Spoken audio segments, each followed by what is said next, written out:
Google has one of the best AI image generators in the world, and they decided to name it Nano Banana Pro. Welcome to GadInsider, your go-to for the latest tech news. Today we're diving into the weirdest AI product name from last year, Nano Banana. Let's find out why it's called that and how it accidentally became a massive hit. Technically, Google calls this model Gemini 3 Pro Image Preview in their documents, but publicly, it's Nano Banana Pro, and they even have Nano Banana 2 now. So why this ridiculous name?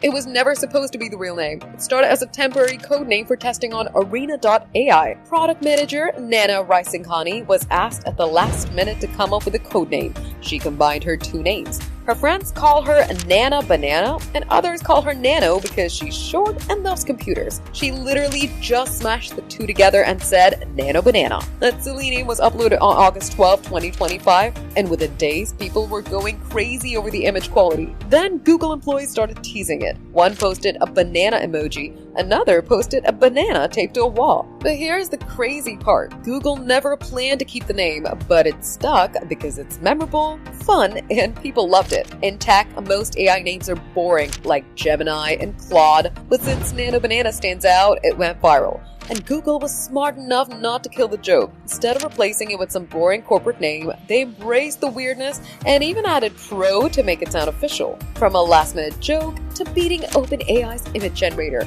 Nano Banana Pro is proof that sometimes the weirdest names win. If you enjoyed this video, smash that like button, subscribe to GadInsider, and hit the bell icon so you never miss fun tech stories like this.